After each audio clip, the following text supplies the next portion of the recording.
Well, it's great to be back here on Rare Elvis Photos with y'all. I've been reading your comments on both Rare Elvis Photos and Elvis and the Legends. It's my sister page where I do a lot of music, and I do some other videos too. Like I posted a little video on Elvis Presley, why they called him a racist, as a defensive video, because obviously we know Elvis Presley in no way was a racist. There's no indications of anything except he loved everybody. He treated everybody equally. He was very generous. He was very kind. And which brings me into the book that we're reading, The Faith of Elvis, by Billy Stanley. I'm sure, I don't know where we're heading in this book. We're at chapter 5 right now. This book may only be about the faith of Elvis, and it may be 100% positive. We all know Elvis Presley was a man, just like we're men and women. They have temptations. All of us men have, women have temptations. We are prone to have anger at times, to lose our temper, to say things we don't mean, perhaps even do things that we shouldn't do. It doesn't mean that we're bad people. But what I've read so far in this book has been great. It's been wonderful. It's painted a picture of Elvis as not only a big brother, but a protector, almost like a father figure, an older brother figure, even a mother figure. He was very, very much a caretaker to his younger brothers, and we've read about how he raised them up in the faith, and more importantly, you know how some people can preach at you. Sometimes you go to church and that preacher's just going to preach at you, preach at you, preach at you. It seems like Elvis did fun things with his brothers, and then taught them during those fun times. That's a wise thing. I don't know whether Vernon did it. I don't know if anybody in his life prior to that did it, but that's an extremely wise way to teach something to somebody younger and more impressionable that may otherwise not listen. So anyways, thanks to all you subscribers. Thanks to those that leave me super thanks. It's very kind of you. Thanks to you that have gone over to the Elvis and the Legends page to listen to me singing some songs and some of my other videos. If you don't know how to get there, look through the videos you've been watching. I'll try to update them all, but there should be a link in the description that takes you to Elvis and the Legends. And subscribe over there if you wish. I'm taking requests, and I've been singing songs for y'all, and my favorite Elvis songs to sing. But let's get to the faith of Elvis, okay? A story only a brother can tell. New York Times best-selling author, Billy Stanley. That is something to hang your hat on. He's a best-selling author. All right. And because, once again, partially because he was around Elvis, and Elvis raised him upright. And Elvis gave him a mind to think on his own and a mind to ponder things. You don't become best-selling anything unless you've got somebody grounded around you teaching you. All right, chapter 5. Somebody bigger than you and I. As my brothers and I got to know Elvis in the 1960s, we started to gradually understand how famous he was. When you live with someone day in and day out, when you eat meals with them and play with them, it's hard to grasp how the rest of the world feels about him. I remember the first time I caught a glimpse of Elvis's fame. Well, during our first year at Graceland, when I was in the first grade, Vernon would take me to school in the pink Cadillac. He told me to always look for that car after school. One day I was walking out to the car and noticed a lot of kids standing around it and wondered what was going on. Now, as I got closer, I noticed Elvis was driving. My brothers and I didn't know who Elvis was when we moved to Graceland, nor did we know what he did for a living. We had never seen any of his movies or heard any of his records. At first, he was just a cool guy who loved to have fun and give presents to everyone. Now, when I got in the car, Elvis said, "Hi, Billy, how was school?" I looked at the crowd around the car and said, "It was okay, Elvis. What are you doing?" "I thought I'd pick you up today. I'm just signing a few autographs." "Autographs? What's that?" Elvis smiled. You see, you write your name on some paper for someone. It's called an autograph." Well, I was still looking at all the kids. Now, some of the teachers and parents were gathering around the car, and I didn't know why. I just said, "Okay." Elvis asked everyone, "Would you like to have my little brother's autograph?" All the girls squealed and said yes.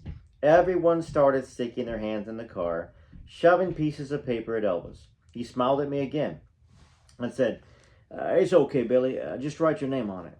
So I reached into my book bag, took out a red crayon, and started writing Billy on them. I wonder if there's some Billy autographs still out there. Billy and Elvis on the same paper. If y'all know, let me know. I'm sure Billy would be interested in knowing something like that. Um, I wouldn't doubt that it's out there somewhere. Just from that day, I mean, if there's 8 people, 10 people, 20 people around the car, that's a cool story. After a few minutes, Elvis told everyone we needed to leave. But before we drove away, Elvis said, "Will some of you older kids please keep an eye on my little brother? He's new here, you see, and doesn't know anyone yet." Again, all the girls squealed and shouted, "Yes, Elvis, we'll do anything for you." Elvis smiled at the kids and thanked them. A couple of the older girls said, "If you ever need a babysitter, let us know." Elvis laughed. "I'll do that." As we drove away, I was thinking about what had just happened and said, "Are you famous?" Some people think I am. "Are you more famous than Mickey Mouse?" That was the only famous person I knew at the time. Elvis burst out laughing. Again, he said, "Some people think I am." I looked at him trying to think of something else to say, and Elvis sensed that I was confused. He reached over and pulled me next to him as we drove to Graceland. He said, "Someday I'll get Daddy to show you some of my movies and play some of my records for you, Billy." See, I was only 7 years old, and I didn't think much about it, so I said, "That would be neat, Elvis." Everybody imagine back to when you were 7 and get that picture in your mind.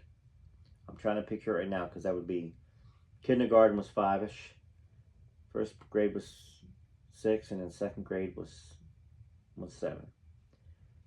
So when you were 7, when I was 7, when Billy was 7, that's what it would have been like to ride in a car with Elvis and have everybody just going crazy around and having somebody as famous and as Elvis at your school asking people to take care of you, to watch over you, and in a sense, as an extension, make you just as famous as him. I can't imagine it because I mean, when I was 7, I was getting pulled out of class. The janitor and the school staff knew that I didn't have food at home, so they always pulled me out within the first hour or two in first grade, second grade, third grade, and fourth grade, if I remember. And they would actually feed me breakfast. It would usually be something like oatmeal or oatmeal's the only thing I ever really remember. I mean, there probably was eggs or something there, but I was just a little kid wolfing down the food. So the stark difference between what I experienced at that age and perhaps what y'all experienced at that age and what Billy got to experience. It's a stark difference. I can't imagine it. I can't imagine. Now, looking back, I know that, first off, the fact that I was pulled out of class and given breakfast meant that there were a lot of people that cared about me. Just a little kid out there in 29 Palms, California. The schools were small. I mean, small enough. It was a Marine Corps base. There was about, I think, 2,000-3,000 people that lived in the town. But they knew that I was poor. They knew that I was always hungry and I was a skinny little kid. So, anyways, I guess I'm just sitting here trying to imagine it, and I can't. And it's really cool. It's really cool that Billy had somebody there that, first off, Elvis was famous, as famous as you can get. But did Elvis care about that? Not a bit. Now, I think that he knew that he could use his fame to help his little brother. And that's why he went and picked him up in the Cadillac to help his brother. Because we've read in some of these chapters prior about people picking on him and his brothers, because they had a different name than Elvis. And I think word gets around there in Memphis, obviously. I think they went to Graceland Elementary, so had to be pretty close by. All right, let's continue here. Thus began our long and slow education into Elvis's world, with the man himself as our guide and instructor. Now, over the next few years, we sat in the basement at Graceland and watched Elvis movies and listened to his records. Now, we still didn't realize how big a star he was. And when I would ask him about it, he would always downplay what he did. And he would say, My job isn't that important. I'm just an entertainer. What my fans and other people do for a living, it's more important than what I do. My brothers and I never saw him the way fans do. We saw him as our brother. However, no, this is cool. I didn't realize that they were there. We got a first-hand glimpse into Elvis's world on February 25th, 1961, our first concert. This wasn't just any concert. It was Elvis's return to the stage in Memphis. I remember what Elvis told us before we went to the show. He said, "You boys are going to see something different tonight. I know you'll like it." Vernon and Mom tried to explain what we were about to see on our way to Ellis Auditorium. None of what they said made any sense to us. See, I was 8, Ricky was 7, and David was 5. We had never seen a concert before, nor did we even know what a concert was. But we were excited because of what Elvis had said to us. Now, before we continue this, let's remember, this is 1961. Us, right now, whether we're 25, 15, 85, 95, 70, we can see whatever the heck we want right now. Find out whatever the heck we want right now at our fingertips. Billy didn't have any of that. None of the boys had any of that. There was no internet. If you read a paper, if you could get the paper away from a grown-up, you could possibly read it. But why in the world would a kid want to read something? And it wasn't like TV was on 20. TV came on at certain times during the day, and then it was fuzz the rest of the time. All right, let's get back to it. All right, so Vernon and Mom tried to explain what we were about to see on our way to Ellis Auditorium, but none of us and none of what they said made any sense. I was 8, Ricky was 7, and David was 5. We had never seen a concert before, nor did we know what a concert was, but we were excited because of what Elvis had said to us. He said, "You boys are going to see something different tonight. I know you'll like it." As we took our seats in the balcony on the left side of the stage, we noticed a lot of people. My brothers and I, we didn't sit down. Instead, we stood at the railing, looking down at everybody. Suddenly, the lights went down and people began to scream. That scared us. So we looked back at Mom and Vernon, and they gave us a look that said, "Everything's okay." We turned around just as Elvis walked on stage. The crowd went crazy, and the screaming became a roar. People were jumping up and down. Some rushed the stage as Elvis started singing. Now, my brothers and I looked at each other. We were confused. Like, if everyone was having fun, why were they acting like this? As the show went on, I noticed that my brothers and I were moving to the music. Let me go ahead and shut this ringer off. Sorry about that. Y'all need to quit calling me. All right, so let's back up a little bit. All right, as the show went on, I noticed that my brothers and I were moving to the music. Elvis was right. We liked it. I even turned around once to see what Mom and Vernon were doing. Well, they were smiling and clapping their hands. They winked at me, which reassured me that everything was all right. I kind of have to laugh at that a little bit. Vernon and Dee, they're older folks, right? They're not really that old if you think about it. Billy was 7, so, Vernon and Dee had to be somewhere around 40-ish probably. And they're just smiling and they're clapping their hands. But everybody down there is jumping up and down, moving, screaming, pulling their hair out. The younger ones. So after the show, we went back to Graceland, and we waited for Elvis to arrive. The house was already full of friends and family. When Elvis got home, everybody congratulated him. He saw my brothers and me standing off to the side and walked over to us, knelt down, then asked, "What did you boys think of that?" All 3 of us said, "We liked it. It was cool. It was neat." Then I asked, "Why was everyone screaming and yelling?" Elvis smiled. "That's what people do when they like something." David said, "Well, a lot of people must like you because everybody was yelling and screaming." Rick agreed. Elvis smiled at us and gave both of us a hug. Then he said, "This is just the beginning, boys." He was right. But it wasn't until 8 years later, in 1969, that I fully grasped how important Elvis was to so many people. 69. So if that was 61 and he was 8, I'm talking about 17, so an older teenager at that point in time, almost a grown man. Well, almost a man. Well, I'd had my heart set on going to Woodstock, but the family had planned a vacation in Vegas because Elvis was the opening act there. I went to the concert, but my heart wasn't in it. I assumed I was going to see a bunch of people older than me. While I loved Elvis as my brother, his music skewed a bit older than my generation, which loved the Beatles. John, Paul, Ringo, and George. Yes, right, George Harrison. Always the last one that gets mentioned, and one of the most talented of the group.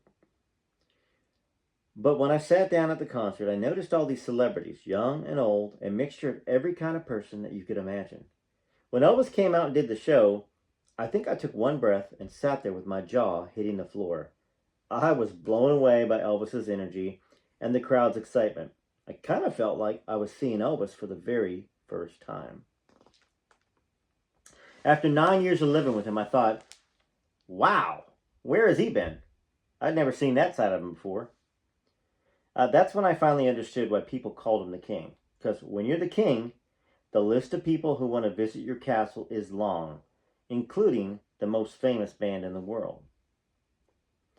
On August 19th, 1966, the Beatles played a concert in Memphis. Okay, check this out.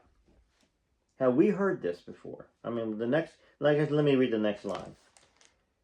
That was also the day they stopped by our house.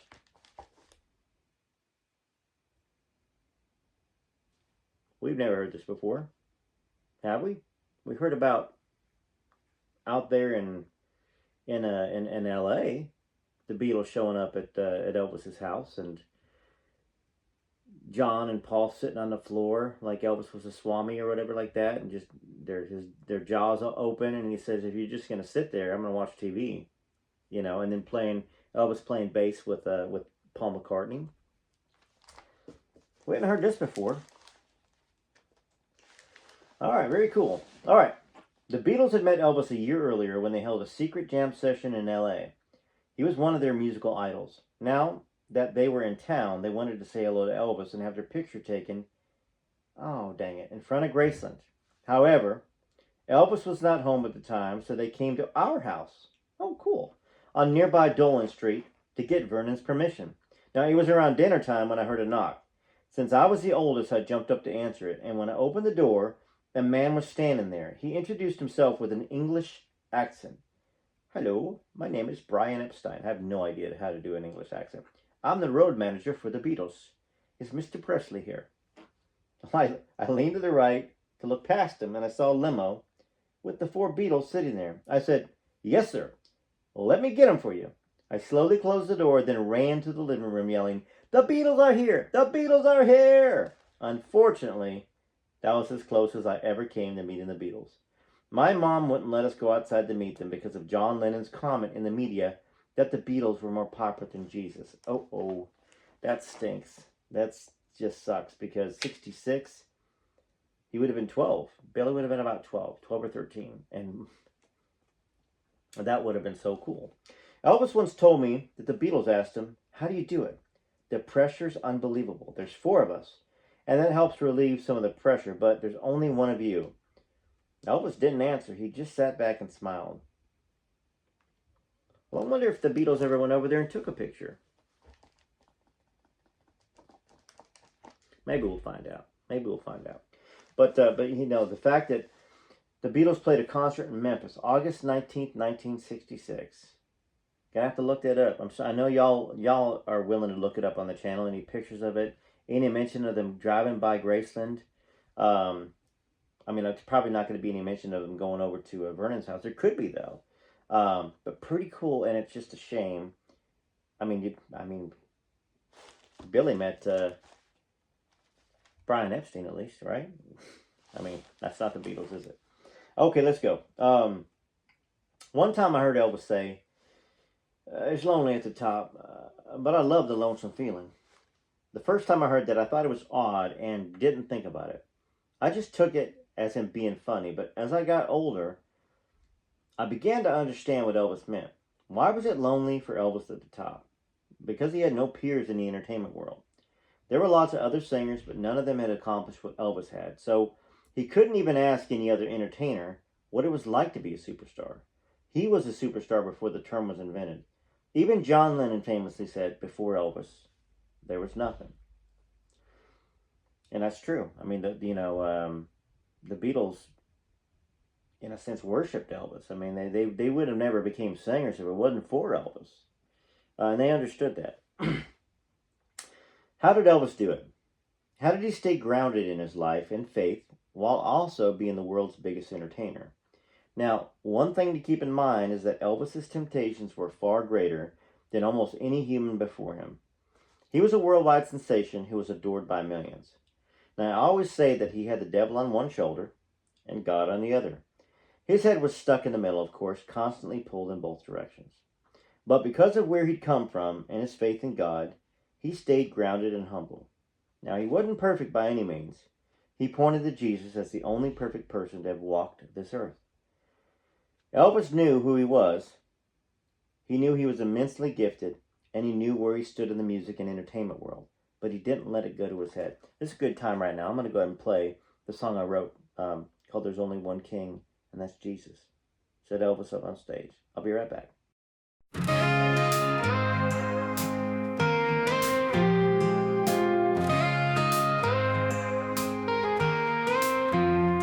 There's one king above all, a light that never fades, a name that we call in every prayer we say. Through every storm we face, he stands tall and true, lifts us up with his grace, shows what love can do. There's only one king, that's Jesus. Only one king that guides and frees us.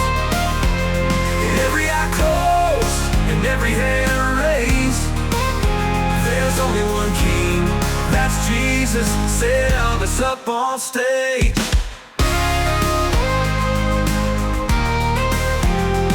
In the darkest of the nights, when hope seems all but lost, his light it shines so bright because he took up the cross. There's only one king, that's Jesus. Only one king that guides and frees us. Every head bowed and every hand raised. There's only one king, that's Jesus. Set Elvis up on stage.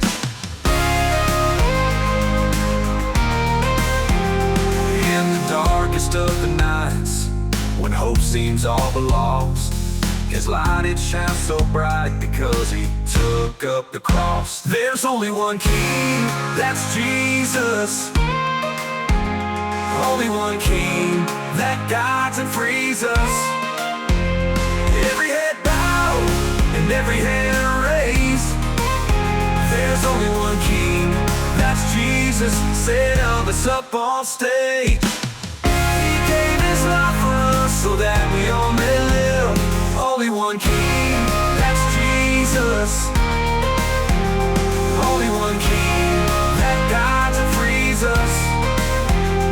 Every head bowed and every hand raised. There's only one king, that's Jesus. Set Elvis up on stage. I wrote that song because, there's a side of Elvis that a lot of Elvis fans just don't know, especially the younger generation, so I think it's very important to point that out. All right, we're back here. Y'all know I've been playing that song for a while on the channels. It's true. I mean, that's how. I'm glad to see that Billy put it here. Obviously, he would know, wouldn't he? Okay. Elvis knew who he was. He knew that he was immensely gifted, and he knew where he stood in the music and entertainment world, but he didn't let it go to his head.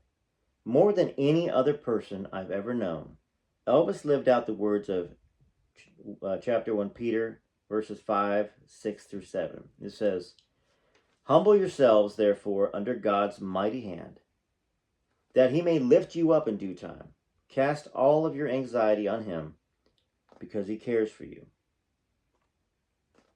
Elvis had every right to claim his place among the royalty of music. He broke new ground and single-handedly built the template for what it means to be a rock and roll star. In the process, he changed the whole entertainment industry. Yet one of the first lessons Elvis taught me was, Billy, it's just a job. We're no different, no better than anyone else. We entertain the common, everyday workers who make the world go round. When people asked Elvis his political views, he would say, I'm just an entertainer. I leave my political views out of it. He didn't think that it was important, and he didn't believe in using celebrity status to influence anybody's way of thinking. Elvis didn't caught up in the head games. He didn't get caught up in the head games and ego trips that consume so many celebrities. He was the exact same person on stage and off. He was the most grounded and confident person I've ever known, and he knew the secret for finding your place in the world. One day as a teenager, I went to Elvis and told him that I didn't know what crowd I fit into. He said, in essence, what you're trying to do is find out who the real Billy is, correct? Yeah. Remember, Billy, the mind is the devil's playground. Everybody knows the master of confusion is the devil. The mind believes it's the strongest organ, but the heart is God's playground. The heart is what keeps you going. It's actually the strongest organ. I wasn't following him. Elvis continued. When you go look for yourself, where are you going to look? And I thought for a moment, I don't know. Have you thought about the Bible? There are a lot of interesting characters in there. Read it and it'll help you find who you are. I've always kind of said that too. The Bible is full of scoundrels. It is full of the worst examples for the most part, and the best examples that you can have. But when everybody thinks about King David, they think, oh, King David, da, da, da. King David was the worst of the worst. I mean, he stole people's wives. He plundered and unalived people to get their wives. In the Bible, it said he had a heart for God, that he kept searching.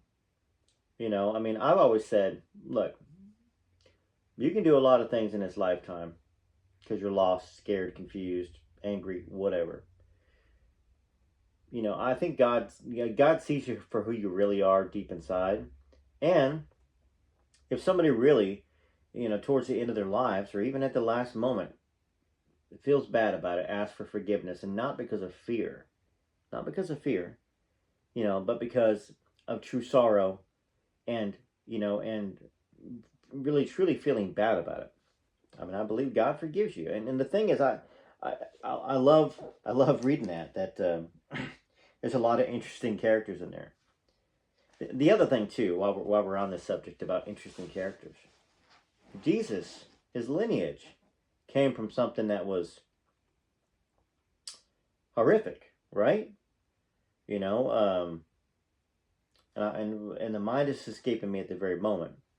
But one of the sons of this father had a wife, and the wife, was supposed to have a child. That's kind of the whole thing back in the day. Well, he dies, so the next youngest brother is supposed to give this woman a wife, and he doesn't want to do that, and he does something that prevents it. And then the next youngest one, I believe, was too young at the time. So she said, promise me when he's of age, when he's old enough, that she'll give me a son. He'll give me a son. And of course, what happened was that he didn't want to do it either. So this woman lay on the side of the road and pretended to be a woman of the night, and the father of these 3 boys, or 4 boys, so I think it was 3, laid with her and didn't know it was her, and she got pregnant and had a child. And out of that lineage came King David. And then out of that lineage, of course, we know that Joseph, Mary's husband, was out of the lineage of David. And if I'm wrong about that, and I shouldn't be, or if you've got the details, put them in the comments. It's a good place to kind of talk about this stuff, since we're talking about the faith of Elvis. And I don't know why the name is escaping me right now, but it is, unfortunately. Okay, here we go. Elvis had a way of focusing on the essentials. No matter the situation and no matter what season of the year, he could bring everything back to the simple truths of God. Gosh, I only had one more line to read and the chapter's over. Thought I was going to have more. I could have just told that story at the end. Anyhow, great chapter. I like it. You know, the book reads really easy, and y'all need to grab a copy of it. I'm sure it's probably on Amazon. I don't know whether Billy has his own website for it, but the book came out. What year was this that this book came out? Let's find that. It could still be in stores. Oh yeah, it came out in 2022. So this book just came out. I'm sure you're going to be able to order it, but y'all need to get it. And that's my recommendation. I mean, I know that a lot of y'all buy Elvis books. A lot of you have Elvis books. Some of you already have this book, I'm sure. But it reads very easy. It reads very honest. It reads very free.